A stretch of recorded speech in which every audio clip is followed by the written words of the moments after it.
As George W. Bush prepares to leave the White House, Hardball takes a documentary look at his legacy. I can hear you. The rest of the world hears you. Beginning with 9/11 and now ending with Chapter 11 for many Americans, I, George Walker Bush, do solemnly swear. the Bush presidency was marked by war and crisis. I hear the voices, and I read the front page, and I know the speculation, but I'm the decider, and I decide what is best. I'm a war president. I make decisions here in the Oval Office in foreign policy matters with war on my mind. On George W. Bush, the decider.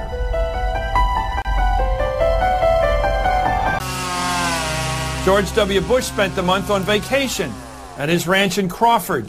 Woo! But dangers were lurking in the shadows. Just hours later, we were all asking different questions. We have a breaking news story to tell you about. Apparently, a plane has just crashed into the World Trade Center here in New York City. What word? Smile. On the morning of September 11th, George W. Bush was in a classroom in Sarasota, Florida, reading to school children.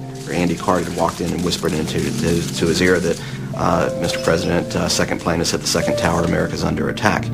And I could see in the president's face as he was just looking there. I'd never seen that look in his face. Like all Americans, he was shocked. And his initial statement suggested the decider was not quite sure of his next move. And that morning, the people he relied on to inform his decisions were scattered. The kind of people who would be advising the president were not there. Secretary of State Colin Powell was in Peru. Secretary of Defense Donald Rumsfeld was at the Pentagon, which had just been hit. National Security Advisor Condolezza Rice and Vice President Dick Cheney were in the Secure Command Center beneath the White House. The president decided to return to Washington. We will make no distinction between the terrorists who committed these acts and those who harbor them. The United States had been attacked and was at war. But who was the enemy? I think we all said we were at war. We differed over perhaps the rest of that sentence as to who we were at war with. It seemed to me pretty obvious we were at war with Al-Qaeda. Before 9/11, confronting Osama bin Laden and his Al-Qaeda terrorist network had not exactly been high on this president's to-do list. When the Bush administration came into office, it wasn't a priority. People knew it was there. The Clinton administration told them it was there as a problem. A month before 9/11, there was this famous top-secret presidential daily briefing that had the headline, Bin Laden determined to strike in U.S. They didn't get energized, and as the president told me, his blood was not boiling about Bin Laden and Al-Qaeda before 9/11. George W. Bush was now a war president with a war council. Cheney, Rumsfeld, Rice, Powell, and CIA Director George Tennent had become his closest advisors. He had put together a team in the national security field that looked like the dream team. That so-called dream team designed a wide-ranging new foreign policy for the president and a new war. Our war on terror begins with Al-Qaeda, but it does not end there. Less than a month after 9/11, the Bush administration launched their war on terror. Iraq continues to flaunt its hostility toward America and to support terror. Did we take our eye off the ball? Of course we did. So they have a really delicate balance to walk between keeping us relatively fearful, but not so fearful that we stop what we're doing and really examine how it is that they've been waging. There are a lot of people who lie and get away with it. And that we will in fact find weapons or evidence of weapons programs that are conclusive. I don't think we'll discover anything myself. It appears that there were not weapons of mass destruction there. You said you knew where they were. I did not. We know where they are. They're in the area around Tikrit and Baghdad and east, west, south, and north. Well, first of all, I haven't lied. There are a lot of people who lie and get away with it.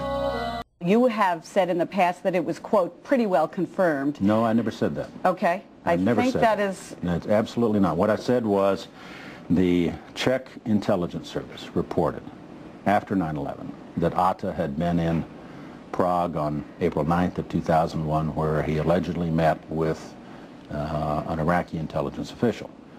We have never been able to confirm that, nor have we been able to knock it down. It's been pretty well confirmed that he did go to Prague and he did meet with a senior official of the Iraqi intelligence service in Czechoslovakia last April. Talking about lies and your allegation that there was bulletproof evidence of ties between Al-Qaeda and Iraq. Was that a lie? Intelligence gathered by this and other governments leaves no doubt that the Iraqi regime continues to possess and conceal some of the most lethal weapons ever devised. I don't know anybody that I can think of who has contended that the Iraqis had nuclear weapons. And we believe he has in fact reconstituted nuclear weapons. Saddam Hussein is determined to get his hands on a nuclear bomb. We cannot wait for the final proof. He's got him. He's got him. The smoking gun. He's got him. That could come in the form of a mushroom cloud. Colin Powell didn't lie. My colleagues, every statement I make today is backed up by sources, solid sources. What did Iraq have to do with what? The attack on the World Trade Center. Nothing. He said there were three main reasons for going to war in Iraq. Weapons of mass destruction, the claim that Iraq was sponsoring terrorists who had attacked us on 9/11, and that Iraq had purchased nuclear materials from Nigeria. The regime is seeking a nuclear bomb.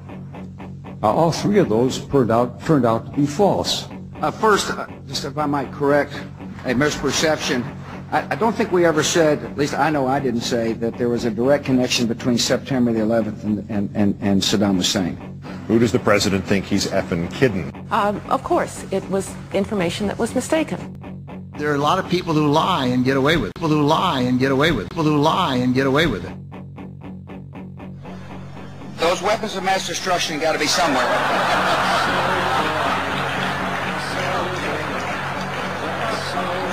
Nope, no weapons over there.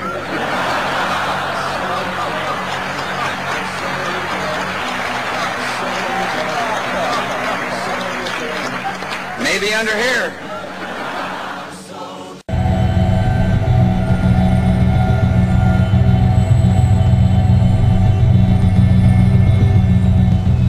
I've just returned from Baghdad.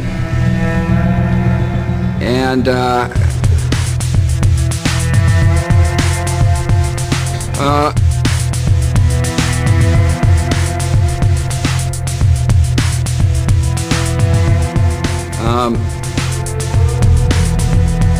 Iraq was a terrible mistake.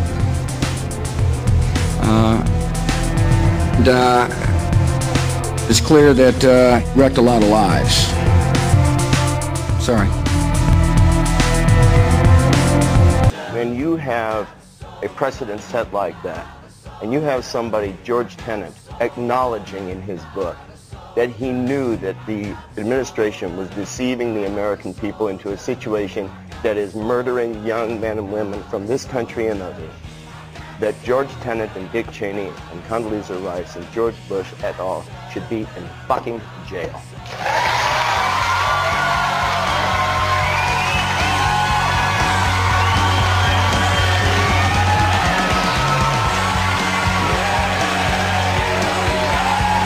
I'm mad as hell, but I'm not going to take this anymore!